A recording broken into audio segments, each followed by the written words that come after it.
salam sejahtera dalam kasih Tuhan Yesus Kristus.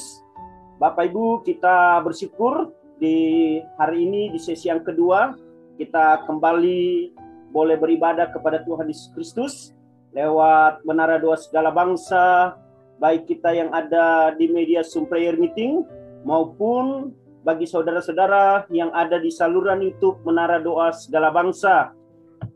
Baik, selamat malam Bapak Ibu Saudara, Shalom. Shalom. Selamat malam, selamat berjumpa lagi. Salam Pak, salam. Salam Pak, salam. Salam Pak, sehat. Anak saya dari Papua juga hadir di situ. Theo. Terima kasih Pak Luki, Pak Hebron dan teman-teman. Malam ini saya kembali mendapatkan bagian untuk menyampaikan hal-hal yang berkaitan dengan misi. Bapak Ibu Saudara yang mengikuti program ini sejak 6, 7, 8 tahun yang lalu, Saudara sudah cukup banyak mendapatkan penyajian materi-materi tentang misi, strategi misi, upaya misi, marketplace, pelayanan suku-suku terabaikan, dan berbagai macam strategi. Maka malam ini berkaitan dengan situasi yang masih hangat kita rasakan, yaitu Pentakosta.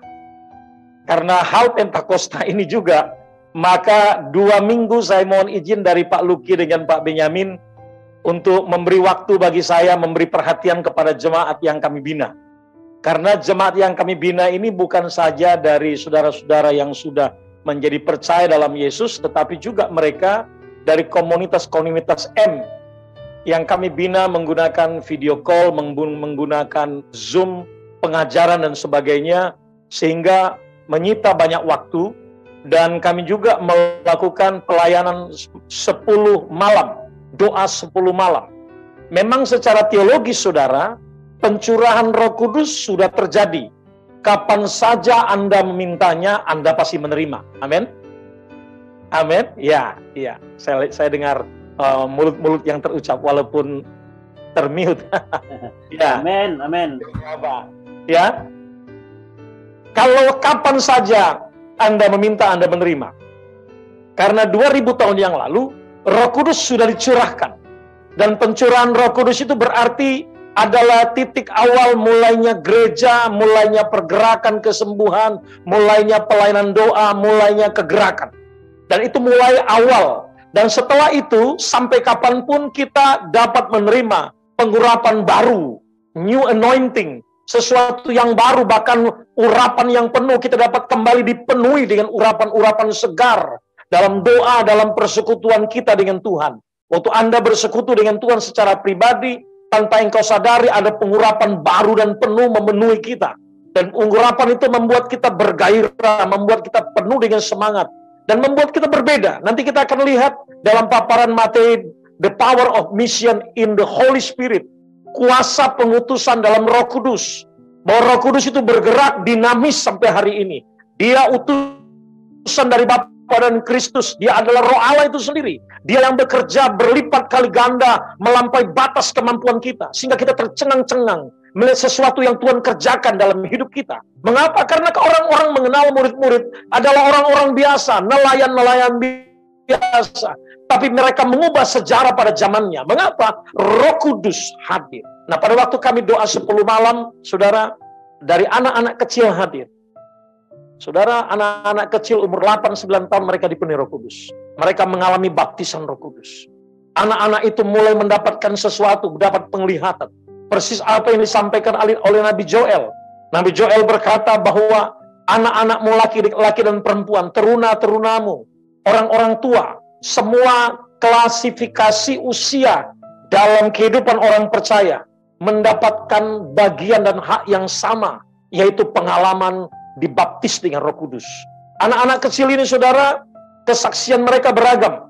Ada yang dipenuhi Roh Kudus dengan sukacita, ada orang-orang yang dapat penglihatan, mendapatkan pernyataan Allah. Cucu saya yang usianya 10 tahun, dia dibawa ke surga di hari yang kedua dan ke hari yang ketiga. Dia begitu bersukacita sampai dia jatuh, dia tertelungkup, dia menangis, dan tidak bisa dihentikan tangisan sukacita gairahnya karena dia sedang memeluk kaki Yesus. Dia sedang dibawa Yesus ke surga. Tuhan Yesus menunjukkan kepadanya keluarga besar tentang sesuatu yang menjadi perhatian doanya. Cucu umur 10 tahun mendapatkan sebuah pengalaman adikodrati. Mengapa? Karena Tuhan berkata, anak-anakmu laki-laki dan perempuan, terunamu, orang remaja, pemudamu, bahkan orang dewasa. Orang-orang tua di sini, saudara, menari-nari dalam roh. Mereka berputar-putar menari dalam roh dengan penuh sukacita. Orang-orang yang belum pernah dilawat oleh Roh Kudus tiba-tiba dilawat Tuhan. Di hari kedua ketika mereka menjadi sangat terasing karena hari pertama mereka nggak dapat apa-apa. Rasanya sepertinya terasing di antara banyak orang yang mendapatkan karunia. Tiba-tiba hari kedua dan ketiga dia dilawat oleh Roh Kudus. Dan lawatan Roh Kudus membuat dia mengalami sukacita, tidak mau berhenti untuk menyembah dan memuji Tuhan. Yang saya ceritakan ini adalah sebuah pengalaman baru bersama dengan Roh Kudus. Itu pengalaman yang bersifat pribadi. Ketika Roh Kudus bekerja dalam diri saudara, powernya, kuasanya dalam diri saudara, itu membuat saudara bersukacita, bergairah, membuat saudara rindu kepada Tuhan. Amin, amin.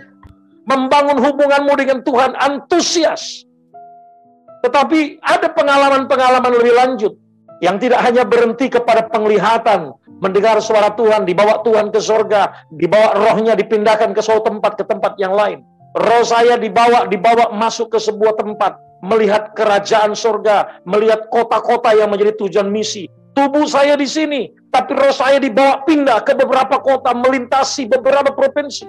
Sehingga saya bisa melihat dari dekat apa kebutuhan rohani dari orang-orang yang sedang kami doakan. Pengalaman roh. Apakah kita berhenti pada pengalaman roh itu saja? Tentunya tidak. Maka kita harus melihat malam ini kuasa pengutusan dalam Roh Kudus. Tema kuasa pengutusan dalam Roh Kudus merupakan intisari dari catatan kenaikan Yesus ke surga dengan janji-janjinya dan kesetiaan murid-murid. Mengapa saya rangkaikan 3 kata penting ini, catatan kenaikan Yesus ke surga, janji-janji Yesus dan kesetiaan murid-murid? Karena Alkitab berkata, kalau Yesus tidak naik ke surga, Roh Kudus tidak akan turun. Karena Roh Kudus menggantikan posisi Yesus, memberikan perhatian kepada gereja Tuhan. Maka Yesus membuat sebuah janji, jangan tinggalkan Yerusalem sampai kamu dipenuhi dengan Roh Kudus. Dan ketika kamu dipenuhi Roh Kudus, kamu akan menjadi saksi di Yerusalem, Judea, Samaria, sampai ke ujung bumi.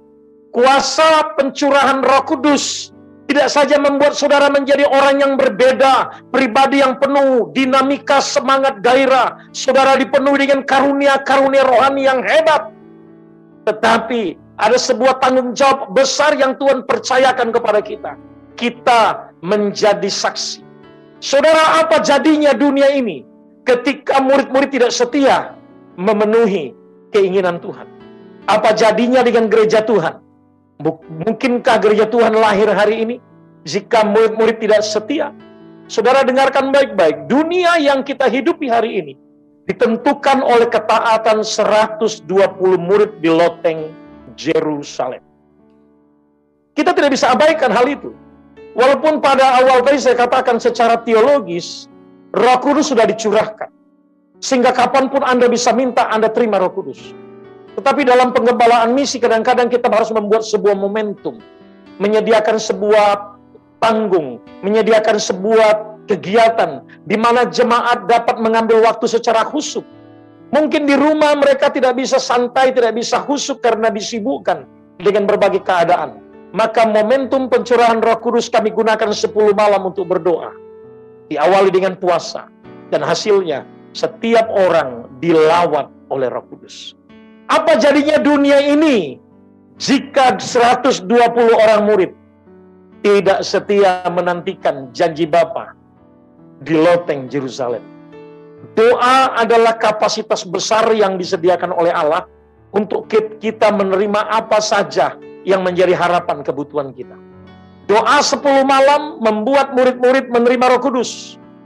Doa 10 malam membuat Roh Kudus bergerak sehingga pencurahan Roh Kudus sebagai rahim gereja melahirkan kebangunan rohani yang besar dari zaman itu sampai hari ini.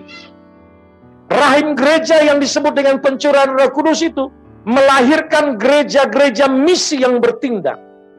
Walaupun masih banyak gereja tradisional yang hanya menanti-nantikan kehadiran jemaat lewat angka kelahiran dan tidak punya daya upaya untuk memberikan perhatian rohani kepada pendatang-pendatang di kota mereka atau orang-orang yang ada di sekitar mereka.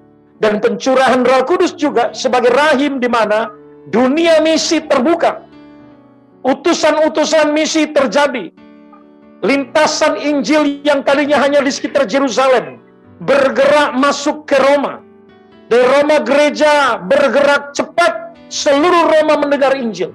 Lalu dari sana Injil masuk ke Asia, masuk ke Eropa. Bahkan Alkitab berkata hanya dalam tempo 2 tahun, Asia kecil mendengar firman Allah. Mereka tidak punya teknologi seperti kita. Mereka tidak punya WA, tidak punya Google, tidak punya apa-apa. Mereka hidup dari rumah ke rumah. Tetapi Injil dibawa dari face to face, dari perkataan demi perkataan, kunjungan dari rumah ke rumah. Dinamika kepenuhan Roh Kudus membuat semua pelayan Tuhan memiliki gairah dan antusias. Pertanyaannya malam ini, apakah Anda memiliki antusias itu? Masihkah Anda tinggal dalam api yang berkobar-kobar itu? Saya dapat merasakan api itu, saudara. Saya dapat merasakan sentuhan. Amin, amin. Jadi saudara, 10 hari merupakan saat di mana 120 orang menantikan janji Bapa. Kepenuhan Roh Kudus ditandai dengan hal yang adikodrati. Tiba-tiba goncanglah tempat itu. Saudara, pernahkah Anda merasakan sesuatu yang goncang ketika Anda berdoa, ketika Anda menyembah? Kami mengalami pengalaman-pengalaman ini dalam doa-doa yang gimana? Akan kegerakan yang besar, kepenuhan Roh Kudus. Sudahkah Anda merasakan seperti ayat itu berkata, tiba-tiba turunlah seperti nyala-nyala api, lalu mereka mulai dipenuhi. Maksudnya jaringan. Ya, mereka dipenuhi Roh Kudus, dan ketika mereka dipenuhi Roh Kudus, mereka mulai berbahasa-bahasa lain. Dalam pengalaman-pengalaman kami, saudara, dalam sebuah ibadah yang kami lakukan dalam rangka pencurahan Roh Kudus, di siang hari sekitar pukul 4 sore, di gereja kami, tiba-tiba pada waktu banyak kami sedang berlutut menyembah, dengan begitu antusias sejak pagi, tiba-tiba tetangga dari gereja di mana kami berada datang. Mereka bilang, Pak, tolong kasih tahu, gereja kalian terbakar, katanya. Saya kaget, saya bilang, ada apa, Bu? Gereja kalian terbakar, api besar sekali di bumbungan gereja, cepat, katanya. Saya segera keluar, lari keluar. Dan waktu saya lari keluar, saya lihat bumbungan gereja salib tetap seperti biasa. Mereka berteriak, api. Kami tidak melihat api, tapi kami merasakan api Roh Kudus sedang bekerja. Dan mereka menjadi saksi sejarah sampai hari ini. Dan mereka datang kepada Tuhan dan mereka berkata, kami melihat api itu membakar gereja, tapi gereja itu tidak hangus. Mengapa? Allah menggenapi janjinya ketika kita setia menantikan pencurahan Roh Kudus, menerima pencurahan Roh Kudus, maka pengalaman-pengalaman rohani kita akan bertambah-tambah dan orang-orang akan menyaksikan dan menceritakan kebaikan Tuhan. Semua orang yang hadir pada waktu 120 murid dipenuhi Roh Kudus, mereka berkata, mereka memuliakan Tuhan dalam bahasa Mesir, dalam bahasa Ethiopia, bahasa Arab, bahasa suku bangsa India dan sebagainya. Dalam waktu yang singkat, kepenuhan Roh Kudus tidak saja membuat kita mengalami dampak manifestasinya, tapi orang lain dapat merasakan kehadiran Roh Kudus dalam hidup saudara dan saya. Pertanyaan malam hari ini, sudahkah orang melihat karya Roh Kudus dalam hidup kita? Sudahkah mereka memuliakan Tuhan ketika bertemu dengan Anda? Ketika Anda menyapakan shalom, selamat pagi, selamat siang, waktu Anda mulai ramah berkomunikasi dengan mereka. Sudahkah mereka merasakan sesuatu yang mereka alami, sesuatu yang beda? Pada suatu saat, saudara, ketika saya sedang melayani sebuah tempat, habis ibadah, ada seorang ibu pendeta bersaksi begini. Dia katakan, Pak Pendeta, kami tadi melihat Pak Pendeta, waktu Bapak berkhotbah, kami melihat sebuah sinar di belakang Bapak yang sangat terang sekali, dia bilang. Saudara, ini berbicara tentang manifestasi. Ketika Roh Kudus ada dalam diri kita dan kita menghormati Roh Kudus dalam segala peristiwa, maka Allah akan bertindak. Kalau kita membaca dalam Kisah Rasul pasal 5, bagaimana Ananias dan Safira lebih menghormati Mammon, lebih menghormati kesombongan daripada menghormati Tuhan. mereka dihantam oleh kuasa Roh Kudus. Mereka mati. Rasul-rasul berkata, bukankah ketika barang itu, tanah itu belum engkau jual, itu menjadi milikmu? Bukankah ketika engkau sudah menjual, uang itu pun masih dalam kuasamu? Mengapa engkau mendustai Roh Kudus? Mengapa, saudara? Karena mereka berpikir mereka bisa memberi kepada jemaat yang berkekurangan. Pada zaman itu, saudara, orang-orang Kristen yang berkelimpahan dapat menjual barang-barang mereka dan menyerahkan kepada gereja dengan menyerahkan di bawah kaki rasul-rasul, lalu rasul-rasul membagikan kepada kebutuhan masyarakat. Dan orang ini, suami istri ini, mereka ingin pamer bahwa mereka punya harta. Dan mereka melakukannya dengan penuh kesombongan. Saudara, ketika Anda memberi dengan perasaan penuh ingin dihormati orang, maka motivasimu sudah cukup menjadi bagianmu. Engkau tidak mendapatkan berkat apa-apa dari apa yang kau berikan. Alkitab mengajarkan ketika kita memberi, berilah karena kita digerakkan oleh Roh Kudus. Antusias yang datang dalam diri kita. Ananias dan Safira, kedua-duanya mati, disaksikan oleh jemaat gereja mula-mula. Mengapa? Kesaksiannya jelas, karena engkau mendustai Roh Kudus. Roh Kudus adalah satu pribadi. Roh Kudus itu adalah Allah itu sendiri. Dia adalah Allah yang telah datang ke dalam dunia. Memberikan apa? Memberikan respon. Ketika setiap orang menantikan dia, berharap kehadirannya, maka Roh Kudus membaptis dia. Maka baptisan Roh Kudus akan membuat mereka berbeda. Mari kita lihat bagaimana perbedaan psikologis murid-murid sebelum pencurahan Roh Kudus atau setelah Yesus ditangkap dan Yesus mati dan Yesus bangkit. Apa yang terjadi? Semua murid Yesus melarikan diri, mereka sembunyi, dalam bahasa Bang Marlon, merondo, atau mereka juga dipenuhi ketakutan. Mereka tidak mengerti situasi itu. Bahkan dari mereka ada yang kembali mengerjakan profesi yang lama. Ketika Roh Kudus belum datang, mereka mengerti firman, tetapi tidak ada kekuatan dari dalam yang membantu mereka. Alkitab berkata dengan jelas dalam Yohanes, kedatangan Roh Kudus adalah menginsafkan manusia akan dosa dan membawa manusia dalam kebenaran. Dia mengajar orang mengerti kebenaran. Maka Roh Kudus itu memiliki faedah yang besar ketika dia hadir dalam hidup saudara. Karena itu jangan duka citakan Roh Kudus. Jangan membuat Roh Kudus tidak berfungsi dalam hidupmu. Tapi izinkan dia bekerja secara maksimal. Murid-murid ketakutan, mereka menyangkal, mereka menjual Yesus. Bahkan mereka mati. Dan dengan kondisi yang sangat mengerikan. Gereja Tuhan pada abad pertama memberikan penjelasan psikologi ketakutan. Mengapa? Karena mereka belum dipenuhi Roh Kudus. Mereka menjadi pecundang. Tetapi ketika mereka dipenuhi Roh Kudus, rahim gereja terbuka atas mereka. Maka keberanian berkhotbah, bersaksi, yang dimulai oleh Petrus, Yohanes, dan kawan-kawan, membuat dunia segera berubah. Saudara, saya ingin gambarkan situasi abad pertama, sekitar tahun 30-an, ketika Yesus naik ke sorga dan Roh Kudus turun. Pada zaman itu, masyarakat dihantui dengan kecemasan bahwa kekristenan yang lahir dari pelayanan Yesus merupakan ancaman bagi agama Judaisme. Sehingga ahli-ahli Taurat, orang Farisi, khususnya Saduki, dan imam-imam mereka selalu berusaha mengkerdilkan kekristenan.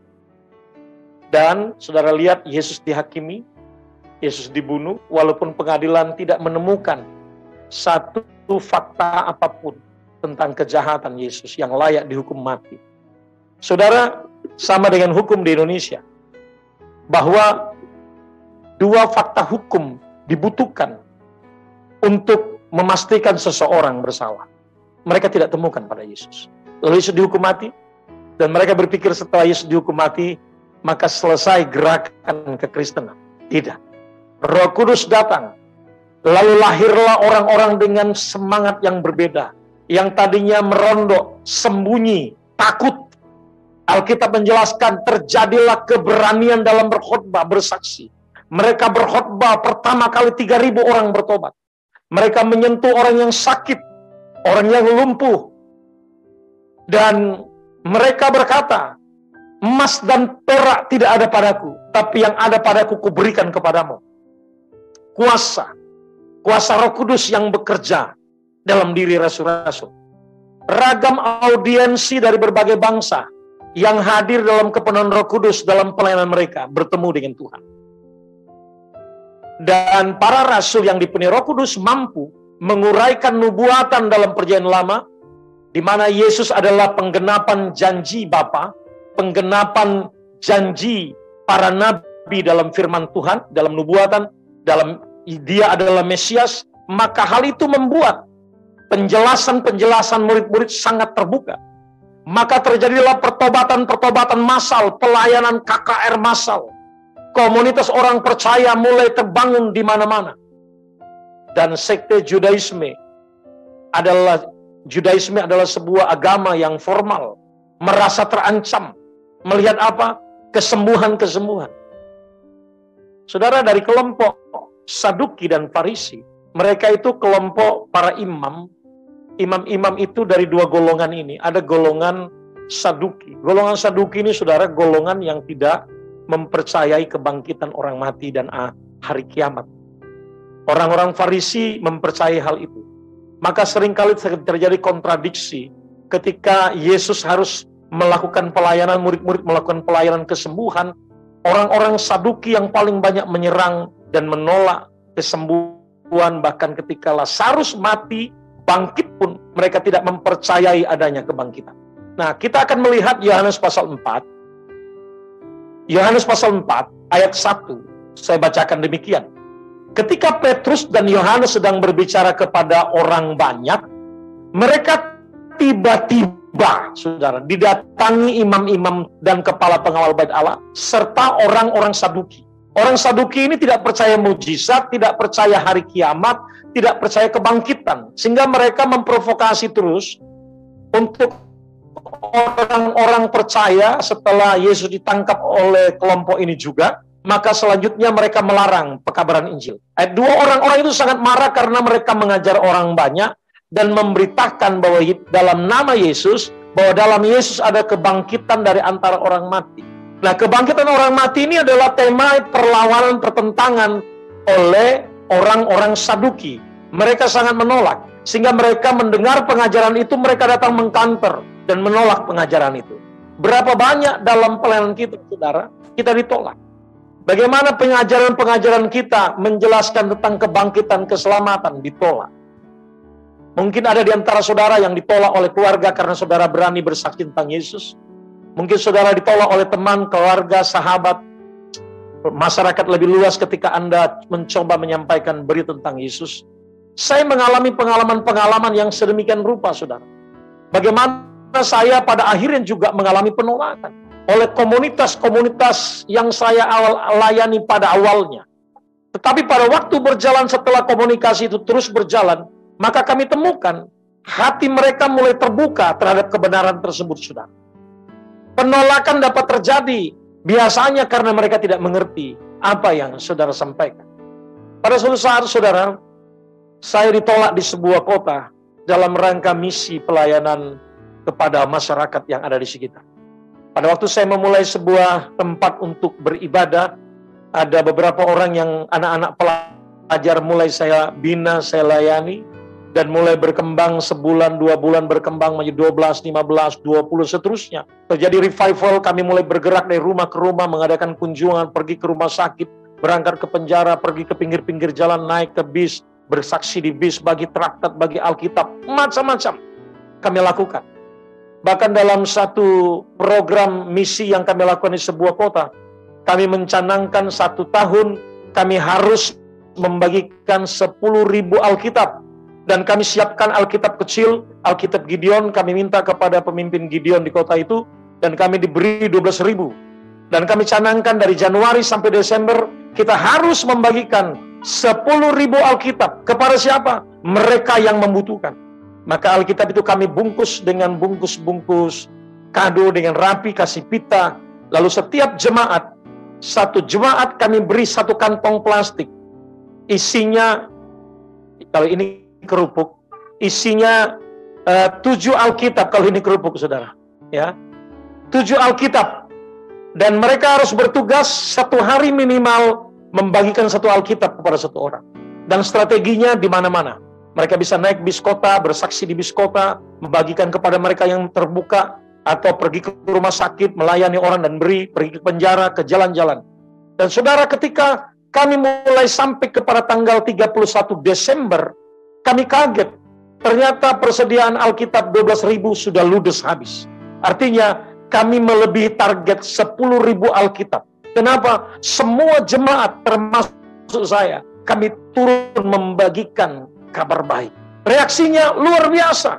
Kota itu setiap kali kami pergi ke pangkalan becak, tukang becak sedang baca Alkitab. Kami pergi kepada orang yang di pasar sedang berjualan, ada yang sedang membaca Alkitab. Karena Alkitab disebar secara masif, 10.000 di sebuah kota kecil.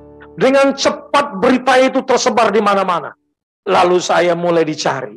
Dan saya mulai ditemukan, dimasukkan ke dalam koran, dan diceritakan seorang pendeta, namanya Pendeta Immanuel Ndun. Seorang misionaris yang giat membagikan 10.000 Alkitab. Orang mulai datang bertanya-tanya, dan mulai terjadi yang namanya hambatan.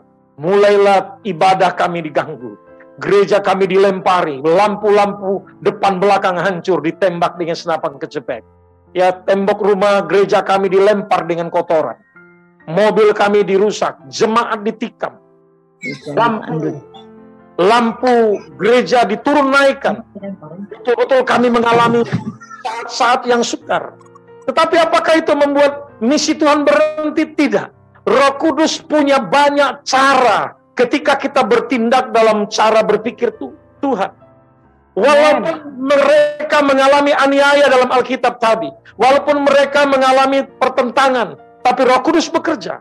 Pada suatu saat, saudara, masyarakat di belakang gereja kami itu menolak. Dilempar, anak kecil pun sudah dihasut untuk menyerang kami. Mereka pakai tutup kepala dari atas sampai ke bawah, saudara, perempuan. Dan saudara, apa yang terjadi? Pada suatu saat di sebelah kami, rumah kami itu, gereja kami, ada lapangan bola kecil. Sore-sore jam 4, saya melihat orang-orang sedang bermain bola. Mereka main, waktu mereka melihat saya, mereka bilang kafir, kafir, kafir. Saya diam aja. Saya mendekati saja. Oh, anak-anak, orang-orang tua mulai agak menjauh. Tiba-tiba, saudara, tanpa mereka sadari, mereka menendang bola, bolanya jatuh ke arah saya. Lalu waktu jatuh ke arah saya tidak ambil pakai tangan, saudara. Saya ambil pakai kaki. Lalu saya mulai dribble naik ke atas bola, lalu saya mulai tahan di dada saya mulai tahan di paha saya naikkan lagi, saya taruh di testa saya, di kepala saya. Mereka kaget. Saya mantan pemain Perserikatan Sepak Bola, saudara. Saya kapten sepak bola Persibaja di Sumatera. Jadi, saya punya keahlian, keterampilan bermain sepak bola. Saya mainkan di kaki saya. Mereka kaget. Mereka lihat, aduh, Om bisa main bola. Saya bilang bisa. Lalu terus saya main, mereka datang semakin dekat. Lalu mereka bilang, Om bisa ajari kami main bola, bagaimana mendribling ini Om, bagaimana mengontrol bola seperti ini. Bisa. Tapi ada syarat, malam nanti kalian mesti datang. Saudara, saya pulang, malam-malam mereka datang, anak-anak itu. Saya sudah siapkan lembaran isian. Isinya pernyataan bahwa mereka bersedia dilatih sebagai pemain sepak bola secara baik, tetapi tidak boleh merokok, tidak boleh minum, tidak boleh begadang. Harus belajar. Oh, ini syaratnya aneh. Tetapi itu strategi saya untuk bisa menjangkau mereka. Mengapa? Karena lingkungan masyarakat kami di belakang itu pemabuk, pejudi, pelaku kejahatan, penodong, dan sebagainya. Dan malam itu mereka membawa kertas pulang, saya bilang sama mereka, beritahu orang tua kalian, kalau mereka setuju tanda tangan, dan kalau tanda tangan, kalau nggak setuju, nggak usah pun, tidak apa-apa. Besok mereka datang dengan banyak orang, sekitar 24 orang, mereka menyerahkan kertas, mereka bilang, Om, papa, mama kami setuju tanda tangan. Karena waktu saya mendribling bola, orang tuanya nonton dari luar, dan mereka baru tahu, oh itu Mr. Black. Dulu sebagai pemain bola saya dipanggil Mr. Black karena kulitnya agak black. Kalau sekarang sudah black sweet, saudara. Puji Tuhan. Nah, jadi saudara-saudara, jadi saudara, mulai hari itu saya mulai di lapangan bola, pakai celana pendek, pakai sepatu bola, dan saya mulai turun melatih mereka. Dan saya melihat mereka seadanya, pakai sepatu-sepatu biasa. Lalu saya kumpulkan uang, saya ajak jemaat, saya ajak orang-orang, yuk kita bantu, kita beli sepatu bola. Kita beli 55, kita beli bola 23, kita tambahkan. Sampai akhirnya seluruh pemain bola kami bagi dalam 2 klub. Mereka punya sepatu, kaos kaki, punya baju, dan punya bola yang lengkap. Dan kami mulai latih. Uangnya dari mana? Cara Roh Kudus menolong supaya kami bisa melayani mereka. Singkat cerita saudara, lewat tim ini, kami terbangun komunikasi kami dengan masyarakat di belakang. Dan mulai saat itu, orang-orang mulai datang kepada Tuhan. Orang yang tadinya suam-suam kuku tidak pernah ke gereja, tidak tahu siapa Yesus, mereka tinggalkan Yesus, mereka datang kepada Tuhan. Kenapa? Melihat orang-orang yang di luar Yesus, mereka bisa datang ke gereja. Masa mereka tidak? Orang-orang yang menyembah berhala satu persatu, anak-anaknya mulai datang, orang tuanya mulai datang, dan tempat itu mulai dipenuhi oleh siapa? Oleh masyarakat tetangga yang tadinya sangat frontal menyerang kami. Saudara, penyerangan, penolakan terhadap kekristenan bukan cuma di abad pertama. Ketika Roh Kudus bekerja dalam diri kita, saudara jangan takut ditolak. Ketika penolakan terjadi, dengarkan saya, itu berarti hadirat Tuhan, kuasa Roh Kudus nampak dalam hidup saudara. Amin. Amin. Yes. Kalau saudara diganggu dalam pelayananmu, mereka melihat kehadiran Roh Kudus yang bekerja lewat saudara. Kalau saudara tidak pernah diganggu dalam pelayananmu, dalam hidupmu, orang nggak pernah menggubris engkau, maka dengarkan baik-baik. Mereka tidak melihat sesuatu yang dapat membuat orang-orang itu berubah. Mereka tidak merasakan hadirnya Allah dalam hidup saudara, sehingga mereka mengatakan, bapak ini, ibu ini bukan menjadi ancaman bagi kita. Mereka bukan ancaman bagi kehidupan penyembahan kita, tidak. Orang ini biasa saja, rohnya dengan kita dekat-dekatlah. Tapi coba kalau hidupmu dipenuhi Roh Kudus, perkataan firman itu membuat engkau menjadi berbeda, maka orang dapat merasakan perbedaan itu. Maka dapat terjadi orang menolak saudara. Tapi banyak juga terjadi orang datang kepada saudara ingin mengenal apa yang engkau percayai. Dan saya terima itu. Dalam pengalaman itu, saya menjadi pelatih sepak bola. Namanya PS Rahmat, Persatuan Sepak Bola Rahmat. 2 klub anak remaja dan pemuda. Kami bertanding ke berbagai macam daerah di kota itu. Dan kami mengadakan kunjungan-kunjungan pertandingan dan seterusnya. Dan setiap sore saya di lapangan sebagai pelatih sepak bola. Siapa? Pendeta, ketua sinode. Tapi hadir di lapangan bola. Kenapa? Karena Tuhan memakai karunia yang ada pada saudara. Apapun karunia itu, ketika Roh Kudus dicurahkan dalam hidup saudara, maka saudara akan menjadi saksi Tuhan dalam berbagai macam cara Tuhan. Jadi saudara jangan batasi Tuhan, jangan batasi Tuhan. Jangan kau bilang aku dokter Tuhan, aku ini pejabat, aku ini seorang politikus, gengsiku tinggi. Jadi nggak mungkin aku turun, aku menjamah orang-orang di bawahku. No. Izinkan Tuhan bekerja pada marketplace saudara. Materi ini sudah saya sampaikan yang lalu. Ketika Anda dokter, bekerjalah dengan baik, sapa mereka dengan baik. Kalau Anda bekerja sebagai karyawan di sebuah perusahaan, lakukan tugas saudara dengan baik. Kalau Anda guru, ajarlah mereka dengan etika budi pekerti yang baik. Sehingga mereka tertuntun dalam kebaikan yang Anda lakukan. Saudara-saudara, ayat yang ketiga berkata, mereka ditangkap dan diserahkan ke dalam tahanan sampai keesokan harinya karena hari telah malam.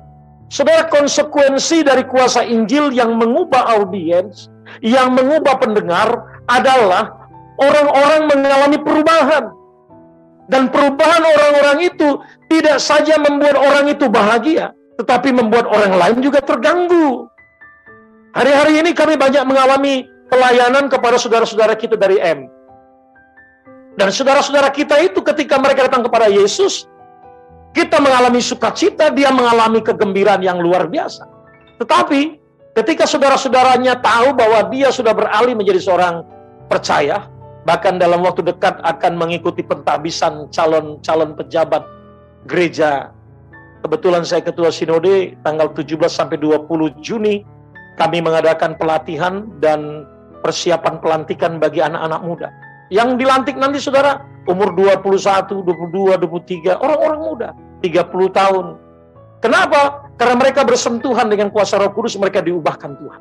Dan orang-orang ini saudara, ketika mereka menceritakan imannya, keluarganya menolak, mereka dibuang dari grup mereka. Ada beberapa orang dari mereka yang tinggal dalam grup kelompok tertentu, dia dibuang. Kenapa? Karena dia mengakui imannya, percaya kepada Yesus. Saudara, ditangkap, ditolak, karena nama Yesus, akibat kuasa Roh Kudus bekerja dalam diri saudara, tidak harus membuat saudara dan saya menjadi takut. Petrus dan teman-teman ketika mereka ditangkap, maka penjara itu digoncangkan dan pintu-pintu terbuka lalu mereka keluar. Saya 2 kali ditangkap dalam rangka pemberitaan Injil ke daerah yang terluar dari sebuah daerah. Masyarakat di sana masih primitif, masih jauh dari kebenaran. Kami datang melakukan penetrasi misi. Dan orang-orang itu mulai datang kepada Tuhan. Dalam satu ketika, kurang lebih 1 tahun setelah mereka tumbuh dalam iman, saya datang di malam hari, saya ditangkap. Dan saya dibawa ke sebuah tempat dengan dihajar menggunakan popor senjata. Untuk mengatakan, kau misionaris tidak boleh lagi ada di kampung ini. Gara-gara kau datang, banyak orang beralih agamanya dari keyakinan yang ada menjadi Kristen. Dan mereka menekan saya, meminta saya tidak boleh lagi bicara atas nama itu. Saya dilarang, saudara. Persis seperti murid-murid. Dilarang untuk berbicara tentang nama Yesus, kabar tentang Yesus. Saya bilang, Pak, saya tidak mengalihkan Bapak kepada agama apapun. Saya datang ke kampung ini juga mau bicara kepada Bapak, bahwa saya mau menyampaikan sebuah kabar baik. Jalan ke sorga telah rata, pintunya sudah terbuka bagi setiap orang yang mau percaya. Kalau Bapak mau percaya Yesus, Bapak pasti masuk sorga. Karena Yesus datangnya dari sorga. Bukan datangnya dari gunung sebelah, bukan dari bukit sebelah. Dia datang dari sorga. Dia datang ke dalam dunia. Dia telah membuka jalan itu. Dan jalannya adalah jalan yang lurus, Sirotol Mustaqim. Kalau Bapak mau percaya Yesus, pasti Bapak diselamatkan. Oh, dia bentak saya, dia hantam meja. Kau jangan ngomong begitu sama saya. Kau jangan pengaruhi iman saya. Saya bilang tidak. Saya ingin Bapak masuk surga. Jangan Bapak bersusah payah dengan satu keyakinan tanpa kepastian. Saya bilang. Oh, saya dihantam malam itu 1 jam. Saya drill oleh mereka. Apakah saya berhenti untuk tidak bicara? Tidak. Mereka bilang, jangan ngomong tentang nama Yesus di sini. Jangan beritakan kabar itu di sini. Karena semua orang sudah beragama. Saya bilang, Pak, orang beragama saya sangat mendukung. Tapi saya hanya menceritakan sebuah berita dari surga buat Bapak. Dan akhirnya masyarakat di kampung itu satu persatu mulai datang kepada Tuhan. Tapi risikonya saya ditangkap, saya dipenjarakan. 2 kali saya dijebloskan. Kenapa? Karena saya diminta untuk berhenti berbicara atas nama Yesus bagi orang-orang di kampung-kampung. Saudara, ditangkap, diserahkan dalam tahanan sampai keesok harinya. Itu yang dialami oleh murid-murid. Mengapa pertanyaan ini terjadi? Mengapa mereka harus ditangkap? Karena kuasa Roh Kudus membuat mereka berani. Tanpa Roh Kudus mereka bersembunyi. Banyak orang Kristen yang percaya Yesus saja. Yes, Anda mati masuk surga, iya. Tapi selama Anda hidup dalam dunia, Anda butuh diperlengkapi dengan kuasa Roh Kudus. Agar perkataanmu penuh kuasa. Engkau punya keberanian berbicara kepada siapa saja. Engkau tidak takut bersaksi dalam hidupmu. Dan itu harus terjadi dalam hidup saudara. Amin. Apapun yang terjadi, Anda harus mengalami pengalaman itu. Amin. Haleluya. Konsekuensi dari kuasa Injil yang mengubah setiap orang adalah benturan, halangan, hambatan bagi saudara berbicara. Tapi saya ulangi kalimat saya tadi, saya ulangi lagi. Ketika Anda menemukan keadaan Anda ditolak karena pemberitaan Injil, dengarkan. Orang-orang itu melihat kuasa Injil, kuasa Kristus, kuasa Roh. Amin.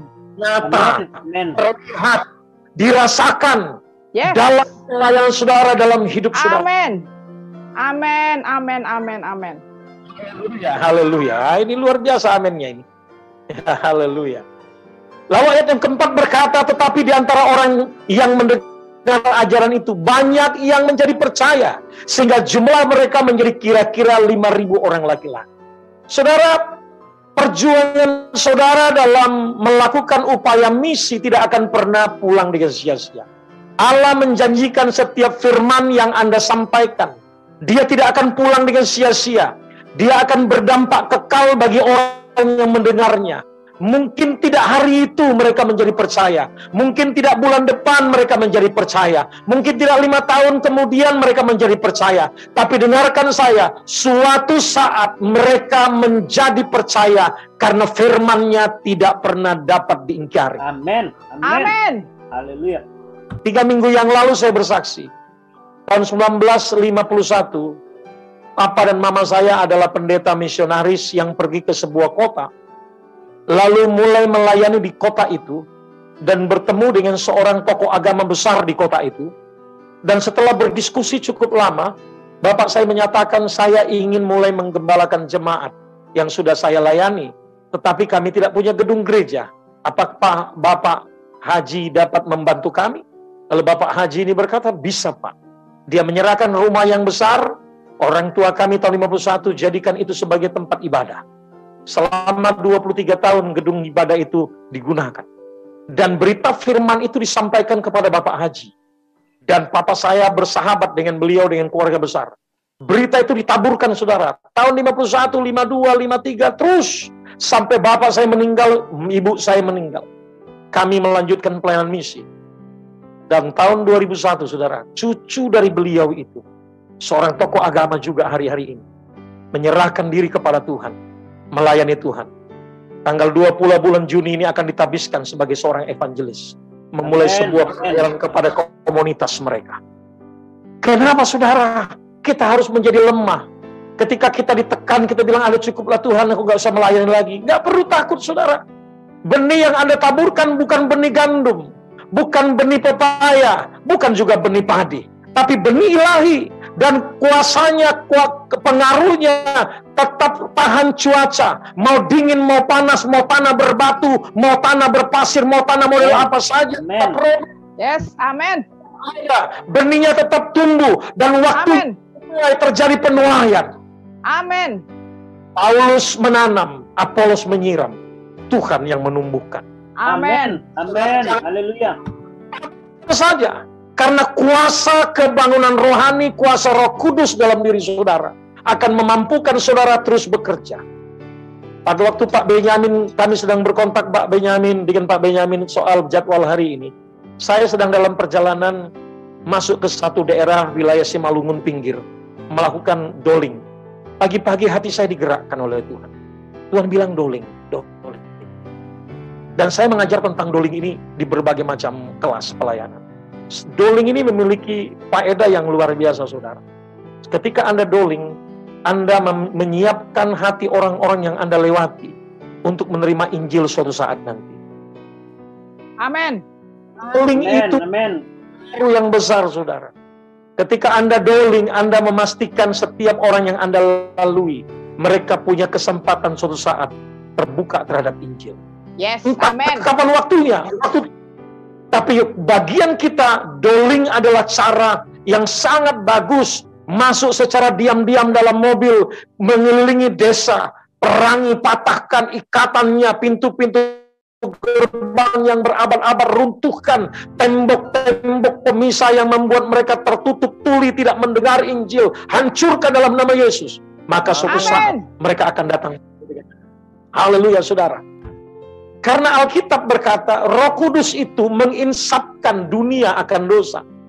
Maka ketika Roh Kudus bekerja dalam diri saudara, dan saudara bekerja melaksanakan tanggung jawab saudara, terus melakukan doling ke berbagai macam tempat, maka antara doling dan kuasa Tuhan akan semakin dekat, semakin dekat. Semakin engkau doling, semakin kuasa Roh Kudus bekerja, semakin dekat dan menyatu, dan terjadilah orang-orang bertemu dengan Tuhan. Dan ketika mereka bertemu dengan Tuhan, ada banyak kesaksian. Salah satunya yang saya jumpai, ada satu keluarga bertemu dengan Tuhan lewat pelayanan kami. Ketika kami pimpin mereka menjadi percaya Yesus. Apa kata Bapak itu? Dia bilang begini sama saya, Pak, sudah lama saya menantikan berita ini Pak. Saya gelisah membaca kitab kami. Saya membaca kitab kami, saya tidak menemukan nabi kami itu mendapatkan ruang dan tempat percakapan lebih banyak. Justru Nabi Bapak, Nabi Isa yang paling banyak dibahas sekian belas kali dalam kitab kami. Sementara nabi kami tidak dipercakapkan. Bahkan Nabi Bapak mendapatkan tempat kemuliaan, dinanti-nantikan oleh orang sepanjang zaman sebagai seorang yang akan datang menghakimi manusia yang hidup dan mati. Betapa hebat Nabi Bapak saya baca. Dan kenapa Bapak baru datang sekarang, Pak? Dengan menangis dia berkata, Pak, terima kasih Bapak sudah datang menyampaikan kabar ini. Dan kami sekeluarga ikut Yesus. Dan saudara, saya banyak menemukan kasus-kasus yang model kayak begini, saudara.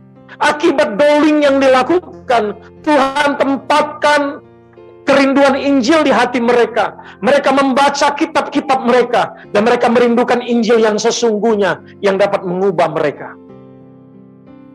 Saudara, kalau kita perhatikan bahwa Paulus, Petrus, dan murid-murid adalah orang-orang yang dengan gagah berani bergerak karena dinamika kuasa Roh Kudus yang memenuhi mereka. Alkitab mencatat kisah para rasul tentang pergerakan murid-murid yang luar biasa setelah dipenuhi Roh Kudus. Matius, Markus, Lukas, Yohanes adalah kondisi keadaan di mana murid-murid yang belum dipenuhi Roh Kudus, mereka dengan berani mengikut Yesus, tetapi mereka runtuh imannya ketika aniaya datang. Aniaya adalah cara untuk membuktikan bahwa saudara saya berada pada panggilan yang sesungguhnya. Saudara perhatikan dalam bagian-bagian kita baca tadi, rumah sembahyang atau sinagoga atau sinagoge adalah tempat di mana Yesus memberitakan kabar baik. Murid-murid Yesus menggunakan sinagoge, rumah-rumah sembahyang sebagai tempat melakukan transaksi iman kepada setiap orang. Di dalam pasal 10, Matius pasal 10 ayat yang kelima, ke-12 murid itu diutus oleh Yesus dan ia berpesan kepada mereka, janganlah kamu menyimpang ke jalan bangsa lain atau masuk ke dalam kota orang Samaria, melainkan pergilah kepada domba-domba yang hilang dari umat Israel. Pergilah dan beritakanlah kerajaan sorga sudah dekat, sembuhkanlah orang sakit, bangkitkanlah orang mati, tahirkanlah orang kusta, usirlah setan-setan, kamu telah memperolehnya dengan cuma-cuma, karena itu berikanlah pula dengan cuma-cuma. Saudara, 3-4 ayat ini sangat luar biasa besar. Sangat luar biasa. Ini ayat-ayat yang membuat saudara, kalau saudara mendapatkan 4 ayat ini, saudara menjadi orang yang dinanti-nantikan oleh banyak orang. Kehadiran saudara, doa saudara, dan seluruh kehidupan saudara memberkati orang. Alkitab berkata, Yesus mengutus ke-12 murid itu dengan pesan, janganlah kamu menyimpang ke jalan bangsa lain atau masuk ke dalam kota orang Samaria. Artinya Yesus sedang mengajar orang yang dipenuhi Roh Kudus harus belajar fokus kepada bidang tugas pekerjaan pelayanan yang dikerjakan.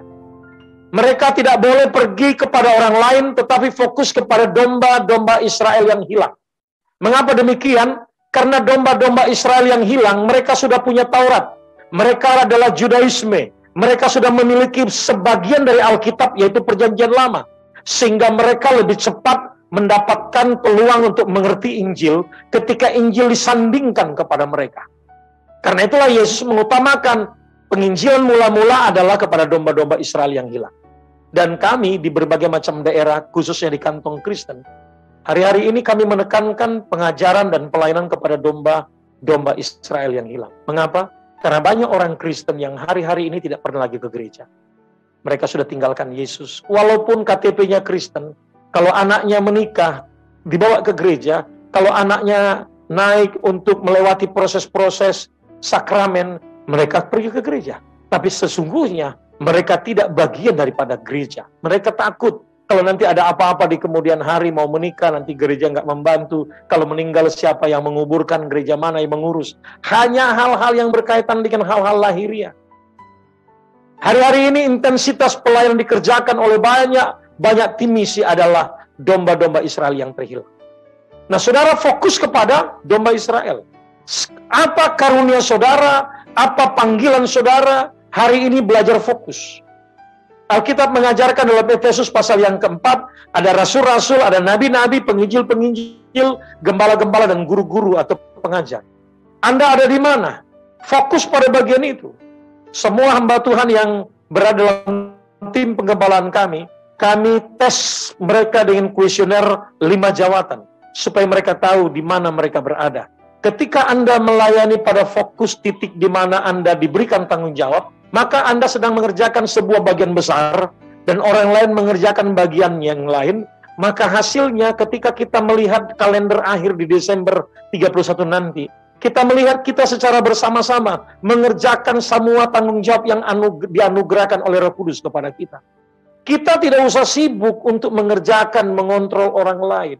Nggak usah sibuk mengontrol orang lain. Kenapa kau nggak berdoa? Kenapa kau nggak nginjil? Kerjakan bagian saudara. Dan orang lain mengerjakan bagian. Yes. Kerjakan saja. Dan ketika masing-masing kita bekerja dengan bagian kita secara sama-sama mengerjakan tugas tanggung jawab Allah dari tahun 2021 ini. Ada banyak hal besar yang Tuhan siapkan. Perhatikan, hal besar apa? Yang pertama, ayat 7. Pergilah dan beritakanlah kerajaan sorga sudah dekat. Ini sebuah berita yang tidak pernah ada dalam sejarah agama-agama manapun. Buku-buku baik dari agama-agama manapun tidak pernah berbicara tentang sorga. Mereka berbicara tentang sesuatu yang bersifat mudah-mudahan. Mereka berbicara tentang multiplikasi, kehidupan yang terus berubah. Kalau nanti bisa menjadi makhluk Tuhan di sorga. Wow, Yesus tidak mengajarkan itu. Dia selangkah, 2 langkah, 10 langkah lebih maju. Dia berbicara tentang sorga. Dan sorga adalah sesuatu yang real. Karena dia datang dari sorga, dia kembali. Haleluya. Dan banyak orang yang sudah mengalami pengalaman sorga dalam hidup mereka. Ayat yang ke-8 berkata, Amin. Sembuhkanlah orang sakit, bangkitkanlah orang mati, tahirkanlah orang kusta, usirlah setan-setan. Kamu sudah memperolehnya dengan cuma-cuma, karena itu berikanlah juga dengan cuma-cuma. Ini berita besar, tanggung jawab besar. Kalau Anda dan saya tidak dipenuhi Roh Kudus, ayat 8 tidak akan pernah terjadi. Dengarkan baik-baik. Kalau Anda tidak dipenuhi Roh Kudus, ayat 8 tidak akan pernah terjadi. Maka ada banyak orang-orang yang mengaku dirinya pelayan Tuhan. Mereka tidak pernah melihat kuasa mujizat. Bahkan saya bertemu dengan hamba-hamba Tuhan, mengusir setan, mereka yang lari, bukan setan yang lari. Ya, gak berani ngusir setan. Beberapa waktu yang lalu, beberapa minggu yang lalu, satu orang beri kesaksian pada saya, Om, hamba Tuhan ini Om, datang sama kami, di keluarga kami ada orang kerasukan, dia datang usir setan. Setelah 1 jam dia usir-usir, setannya nggak lari, lalu orang itu bilang begini, ibu pendeta ini, maaf ya, setannya kuat banget, saya nggak mampu ngatasinya, nanti tolong kita sama-sama doa dulu ya. Lalu jemaat ini jemaat, begitu ngomong pendeta itu ngomong kuasa rohnya kuat banget, nggak bisa diusir. Dia bilang, ngapain tante datang ke sini kalau nggak bisa ngusir setan? Lalu dia ambil tindakan ngusir sendiri, saudara. Ibu gembalanya cuma haleluya, haleluya, haleluya. Haleluya. Saat kemudian roh yang menguasai orang itu lepas. Dan orang itu terjengkang, jatuh. Lalu dia bangun siuman dengan sadar dan dia dipulihkan. Lalu orang yang datang kepada saya bercerita, Om, bagaimana pendeta kok takut dengan setan? Gak berani dengan setan, setan lebih hebat kuasanya. Saya bilang, orang itu belum dipulihkan. Kalau dia dipenuhi Roh Kudus, dia gak akan pernah takut dengan setan. Kenapa? Karena segala sesuatu sudah dikalahkan. Murid-murid mengatakan, sudah dikalahkan. Yesus berkata, aku melihat iblis jatuh dari langit. Menyembuhkan orang sakit. Pak Luki tumpang tangan orang sakit sembuh. Bukan mati, sembuh. Bapak Ibu lakukan itu, saya lakukan itu. Orang yang sakit dilawat Tuhan, disembuhkan Tuhan. Orang mati bangkit. Kesaksian kita sudah dengar banyak. Smith Wigglesworth dari Inggris, 21 mayat hidup, bangkit. 21 mayat bangkit, hidup kembali. Saya sendiri, saudara, mengalami. Tahun 92, mama saya meninggal dunia. Meninggal dunia, 1 jam tangan sudah diikat. Dagu dengan kepala sudah diikat pakai tali. Sudah meninggal terbaring di tempat tidur. Semua pendeta datang karena hari itu kami sedang mengadakan musyawarah daerah Sumatera dan Kalimantan di Kota Batu Raja. Bimas Kristen datang, pembicara datang. Mereka semua melihat, aduh ibu gembala, pimpinan gereja meninggal. Saya nangis. Saya bilang, Tuhan, saya belum siap. Mama saya meninggal, saya belum siap. Kenapa? Karena papa saya baru meninggal tahun 90. Masa mama saya juga meninggal? Saya masih cukup muda. Saya diberikan tanggung jawab yang besar. Saya misionaris masuk ke daerah-daerah pedalaman. Saya butuh figur seorang ibu hamba Tuhan yang kuat, pendoa. Karena mama saya ini 1 jam, 1 hari, 24 jam itu 7-8 jam dia berdoa untuk kami, untuk gereja, untuk jemaat, untuk Indonesia. 1 hari 7-8 jam, pendoa syafaat, seorang nabi. Karena nabi yang luar biasa tajam. Setiap yang dia sampaikan jadi. Dan saudaraku, saya bilang sama Tuhan, saya perlu pendamping nabi. Karena karunia saya rasul, saya perlu karunia nabi yang menopang saya. Saya perlu mama saya, Tuhan. Lalu saya masuk ke ruang kamar saya di tengah, saya mulai berdoa 1 jam, saudara. Tetangga sudah datang, semua orang datang. Pada waktu 1 jam saya berdoa, di akhir saya doa saya katakan begini, Tuhan, kalau Engkau memberikan kesempatan Sedekia, Raja Yahudi, Raja Israel, ditambah usianya 12 tahun, aku minta mamaku tambah 12 tahun. Aku berdoa dalam nama Yesus. Imanku kuat, bangkit, semangat. Keluar dengan semangat kepenuhan Roh Kudus. Saya masuk ke ruang tempat di mana mama saya dibaringkan. Semua orang kumpul sedang menangis. Hamba-hamba Tuhan sedang menangis. Saya bilang, stop menangis, semua berdiri. Satukan iman dan satukan roh percaya. Saya sudah minta kepada Tuhan, ibu pimpinan kita bangkit hari ini. Dia hidup 12 tahun lagi. Semua kaget. Dia bilang, Om, iya, semua berdiri. Saya mulai pimpin doa. Dan kami mulai menyembah, berdoa. Ketika setengah jam kami berdoa, tiba-tiba mata mama saya terbuka, saudara. Padahal antara dagu dengan kepalanya sudah diikat dengan kain, tangannya sudah diikat, tiba-tiba matanya berkedip. Lalu mulutnya terbuka, lalu matanya terbuka. Lalu dia lihat saya. Dia bilang, anak, tolong buat air gula. Kalau bahasa kami air gula itu air teh. Bikin air gula dan buat bubur, mama lapar. Oh, kami buka talinya. Semua orang menangis. Amin. Haleluya. Setelah 1 jam lebih, dia mengalami maut. Haleluya. Dan saudara, apakah doa kami 12 tahun dipenuhi? Yes. 12 tahun kemudian, di bulan 4, tahun 2007, mama saya di bulan 4, Tuhan berkata kepada saya di bulan 4, sudah waktunya beliau harus pulang. Hati saya siap. Saya telepon mama saya, dan mama saya bilang, nak, datanglah. Dan saya datang berdoa untuk mama di pembaringan. Di usia 90 tahun. Waktu saya tumpang tangan buat dia, dia berkata, Tuhan, kuserahkan hidupku dalam nama Yesus. Lalu dia tiba-tiba kepalanya miring ke kanan. Haleluya. Dahsyat. Amin. Jadi saudara, kuasa ini ada pada kita. Amin. Kita jangan cuma mengakui Roh Kudus hebat, Allah yang dahsyat. Aku punya Allah yang luar biasa. Allah aku dahsyat, berkuasa. Seluruh bumi sujud menyembah. Memang lagunya demikian. Tapi sudahkah kedahsyatan Allah itu permanen dan kita alami? Dan orang dapat melihat kedahsyatan itu terjadi dalam diri kita. Saudara-saudara yang kasih dalam Tuhan, ini yang sedang Tuhan kerjakan. Maka orang-orang sakit disembuhkan, orang mati dibangkitkan, orang kusta ditahirkan, setan-setan diusir. Dan ayat ini berkata, engkau sudah menerima dengan cuma-cuma.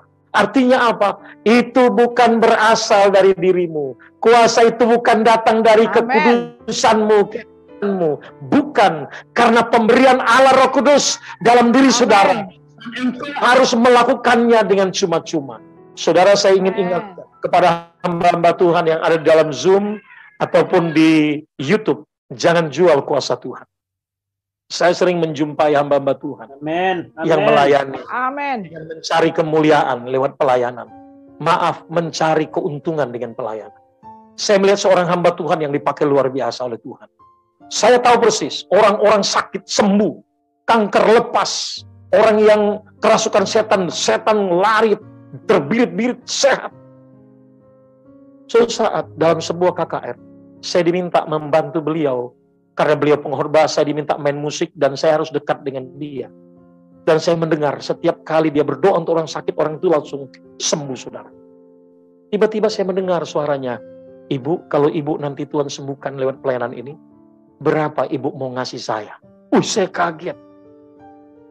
Om, ini kok jadi begini? Semua orang yang dilayani ditanya berapa? Dan sembuh, saudara. Pertanyaan kita, kenapa Tuhan izinkan ini terjadi? Iya, karena kuasa sudah diberikan. Kadang-kadang orang yang tidak hidup dalam Tuhan, tidak dalam kekudusan, tidak dalam kebenaran, ketika dia punya kuasa itu tetap bekerja. Tetapi bagaimana dengan dirinya? Tuhan berkata, pada akhir zaman aku tidak mengenal kamu. Hei kamu yang berbuat kejahatan. Lalu mereka bilang, bukankah aku telah mengadakan mujizat? Ya, banyak orang yang melakukan mujizat. Kenapa? Karena karunia. Jangan sombong dengan karunia. Bertahanlah dengan karakter saudara. Aku telah nubuat. Semua hal-hal spiritual mereka lakukan. Tuhan bilang, neraka kau pergi. Gak ada tempat bagimu di surga. Mengapa? Karena engkau hanya berpatokan kepada karunia. Engkau tidak punya karakter yang baik di hadapan Tuhan. Dan hamba Tuhan ini ditegur oleh ibu gembala, oleh mama saya. Dipanggil dia, dibilang, Brur, jangan jual karunia Tuhan. Saya hidup lebih lama daripadamu. Saya sudah melihat orang yang mempermainkan kuasa Tuhan. Mereka akan mengalami persoalan-persoalan di kemudian hari. Bertobat, bro. Lalu hamba Tuhan itu pergi ke beberapa macam tempat. Beberapa tahun kemudian di sore hari, tiba-tiba saya melihat om ini datang. Saya ingat om ini, tapi dia tutup kepalanya semua pakai kain ulos begitu. Dia tutup semua. Lalu saya ingat jalannya. Ini om ini. Lalu dia datang mendekat kepada saya. Dia buka penutupnya. Dia bilang, adik, ada mami. Oh, ada, saya bilang, om, masuk. Saya panggil mama saya lagi baca Alkitab, duduk sore itu. Lalu om itu datang berlutut di depan kaki mama saya sambil menangis. Tante, maaf tante. Saya tidak dengar-dengaran omongan tante. Mama saya ini punya karunia kenabian, saudara. Dan kalau dia ngomong, kita nggak hati-hati berbahaya. Tepat terjadi. Mama saya berkali bilang, hati-hati bro, akan ada imbas bagimu di kemudian hari. Tiba-tiba mama saya bilang, siapa kau? Dia buka wajahnya, aku tante. Mama saya sudah nggak kenal lagi, saya pun nggak kenal. Karena ada borok-borok putih di wajahnya, di tangannya. Dia kena kusta. Lalu mama saya bilang, kau si Anu? Iya tante, maaf tante, ampuni tante, cabut tante, aku udah hidup dalam kutuk sekarang. Kenapa kau? Nggak tahu tante, penyakit ini datang. Lalu mama saya berdoa untuk dia, dan hari itu dia segera pulang menuju ke Jakarta. Beberapa tahun kemudian saya mendengar beliau meninggal dunia. Saudara, pengalaman-pengalaman real dalam pelayanan. Ketika Allah memberikan sesuatu dengan cuma-cuma, kuasa Roh Kudus bekerja dalam hidup saudara. Jangan duka citakan Roh Kudus dengan berbagai macam cara. Salah satunya, Anda harus memberi dengan cuma-cuma. Jangan mencari keuntungan dari pelayanan. Amin. Jangan mencari keuntungan dari orang-orang yang sembuh dari pelayananmu. Jangan mencari keuntungan dari orang-orang yang terlepas ikatan dari kuasa gelap. Jangan melihat aji mumpung. Oh, orang ini sembuh, orang ini bebas, orang ini merdeka. Inilah saatnya aku menerima sesuatu. Jangan. Gehazi adalah contoh dari orang yang mempermainkan hadirat Tuhan. Kena kusta seluruh tubuhnya. Kenapa? Karena mempermainkan Tuhan, Roh Kudus dan hamba Tuhan. Sore hari ini, malam hari ini saudara, kita sudah melihat bagian yang jelas dari kebenaran firman Tuhan itu. Bahwa 120 orang yang dipenuhi Roh Kudus itu, mereka hidup dalam kuasa pengutusan dalam Roh Kudus. Dan mereka mengubah dunia hari ini yang kita hidupi. Akibat dari pergerakan kuasa Roh Kudus yang bekerja dari masa ke masa. Karena itulah the power of mission in the Holy Spirit. Kuasa pengutusan dalam Roh Kudus masih terus bekerja dalam hidup saudara. Terimalah kuasa itu dalam diri saudara. Izinkan kuasa Roh Kudus bekerja dalam diri saudara secara penuh. Dan ingat, ketika Anda memanifestasikan kuasa itu, jangan hargai kuasa itu dengan nilai apapun. Lakukan pelayanan itu dengan penuh kesabaran, ketenangan. Dan lakukan tanpa pamrih. Bukan dengan memiliki tujuan yang lain.